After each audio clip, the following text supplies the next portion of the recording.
Amazon Web Services has seen its revenues grow by 16% in Q1 at $21.35 billion, contributing about 17% of Amazon's overall revenues.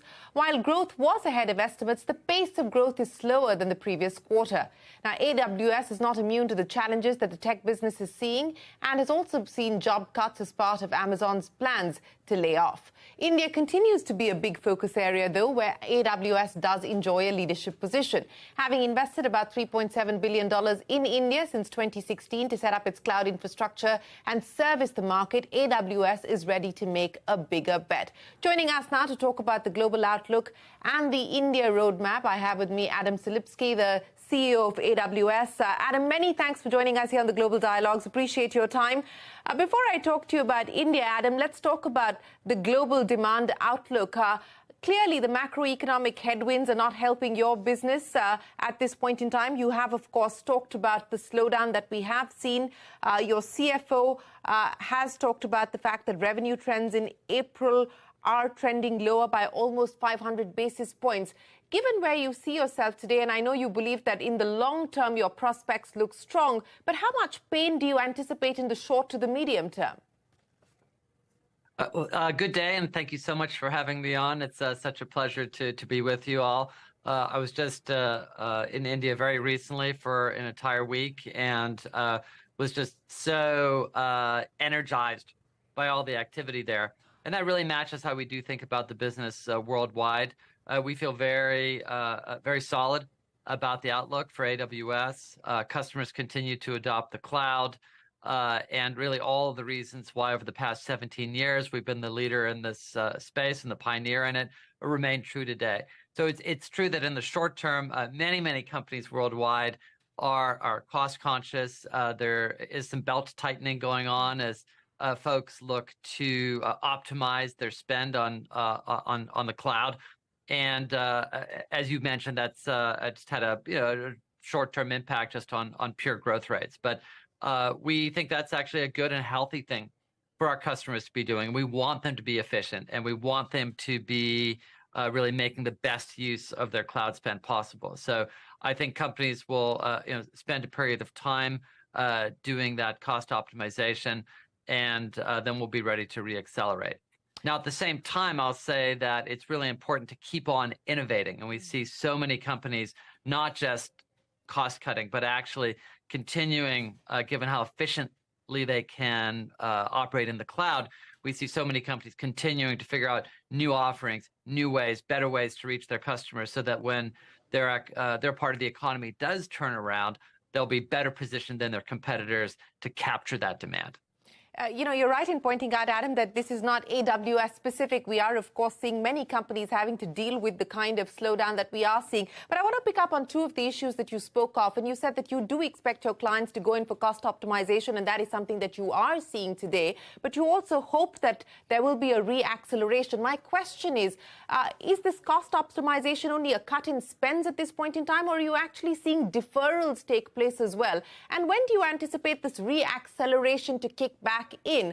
On specifically the issues of what Amazon itself and AWS itself is doing to bring costs down. And, you've been part of the restructuring of jobs that's taken place as well across Amazon, and AWS has been part of that exercise as well. Should we expect more? Well, first, let me say that in terms of role eliminations, it is clearly never an easy thing for anybody involved. And we've tried very hard to be incredibly respectful of anybody whose role has been eliminated and to offer useful and attractive benefits and packages to help people along their way. That being said, so many companies are going through this type of thing now, and there have been so many role eliminations across many different sectors, including the tech sector worldwide. And it is very important to figure out and then get really focused on our top priorities, the things that matter the most to our customers. And we've really gone through that exercise recently and have really tried hard to say, these are things we're going to put more resources on. We're going to double down in these areas. and of course to deprioritize things which just are no longer as important to our customers.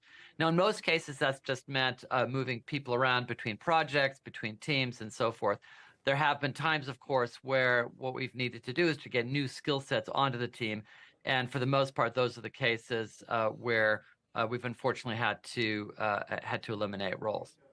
More broadly, we still see many customers investing deeply in the cloud.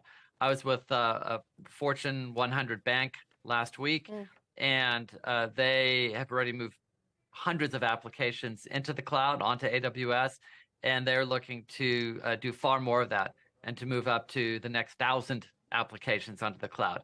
So despite the economy, we see a lot of customers still leaning into the cloud, not despite the economic uncertainty, but actually because of it. This is the best time to save cost, to not have to make capital expenditure, to have the agility to move faster than competitors, and to create wonderful offerings that are going to really benefit customers for years to come. People who can accelerate out of any short-term economic uncertainty they have are going to be the ones who will be the winners for the years to come. And so while many customers are indeed trying to be frugal with their resources today, they're still investing in the cloud. You know, it's interesting that you brought up a bank as an example of a client or a customer that is still willing to put money on the cloud and still willing to invest in tech adoption, because what we are seeing today in the U.S. specifically is pain across the BFSI space. So let me just pick up on that with you. You know, which are the sectors that you believe are the most vulnerable in terms of the challenges that we're seeing today? Where do you believe the spends are being impacted the most? Well, I think you've seen some amount of this happening across industries. I wouldn't say it's any one country. I wouldn't say it's any one sector. And, you know, again, I don't think there's any real new news here in terms of the very unusual economy and number of surprises the world has had the past few years, ranging from the pandemic to, of course, all of the impacts of the war in Ukraine and the impact that that's had. But we still see tremendous signs of optimism. So just to stick with financial services, I was very recently in India, as I mentioned, and spent time with many of the largest banks there. And just one exciting example is Axis Bank. So, of course, Axis is the third largest private sector bank in India, and they've selected AWS as their primary cloud provider. And they're going to work with us to accelerate their digital transformation. And in fact, the bank plans to migrate 70% of their total workloads to the cloud over the next 2 years. And that's going to help them meet their growing demand for digital banking services. They've deployed over 50 mission-critical applications to AWS already, including new loan management systems, video know your customer applications, WhatsApp banking. And in addition, they're going to be moving core IT workloads to the cloud to reduce costs, to improve resiliency, to increase agility, and most important, to enhance their customer experiences. So around the world, and especially in India, we're seeing really exciting innovation happening in the cloud. You know, so let's talk a little bit more about India, because you brought up the Axis Bank example as an example of why you continue to be committed and excited about the India story. You spent a week here, Adam. You started by saying that you were excited by what you saw in India. What does that then translate into in terms of incremental investments? Amazon has invested about $3.7 billion between 2016 and 2022 in India so far. What's the scale of the aspiration that you have for the India market, given how excited you seem to be about it? Well, you're right. I'm very excited about it. I'm glad that's coming through, because I left India just absolutely excited about what the country is doing, the role of the government, what enterprises and startups are doing. And by the way, that $3.7 billion, that's just Amazon Web Services, AWS, you know, separate from the rest of Amazon's investment. And I'm very pleased to announce today that AWS plans to invest an additional $12.7 billion in our local cloud infrastructure in India by 2030. So on top of the existing investment, we'll be investing another 12.7 for a total of $16.4 billion by the year 2030. And that's going to support over 130,000 full-time jobs annually on average in India. And the economic impact is estimated to be over $23 billion of additional GDP in India by 2030. So we're very excited for all of that. We think it's going to be great for the country. We think it's going to be great for employees, for people learning cloud skills, becoming part of the tech and the digital and the cloud economy. And of course, we think it'll be, good business for us as well, because it is such an attractive environment.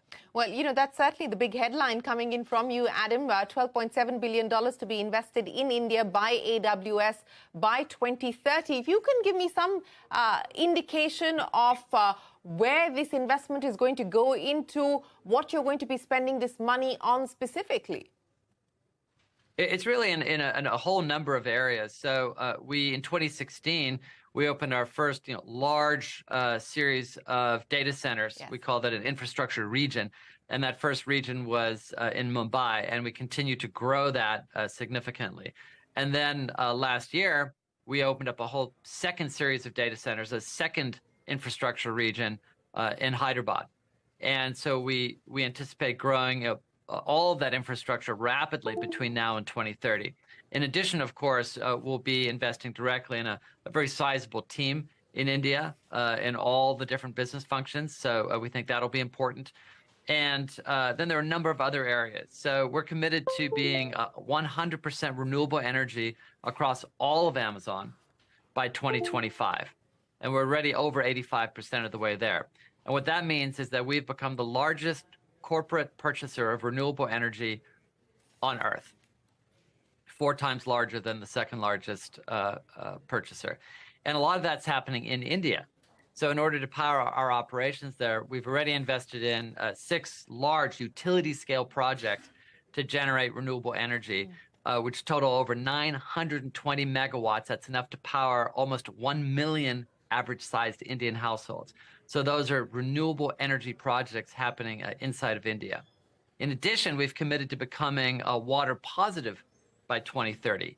And that means putting more water back into local communities where we operate than we consume. And we're working with nonprofits like WaterAid, like water.org, to improve access to clean water and sanitation. And that's already benefited more than 250,000 people across a number of states since 2020. And finally, I'll just say we're also working really hard on upskilling India's digital workforce. It's a critical initiative. There's going to be a big lack of cloud skills, a big gap between what's needed and the available workforce over the coming years. And we're trying to help close that gap. So since 2017, we've actually helped educate more than 4 million people in India, training them with cloud skills through a lot of different AWS programs and working in concert with local government, local nonprofits, and our local systems integrators and consulting partners in the country.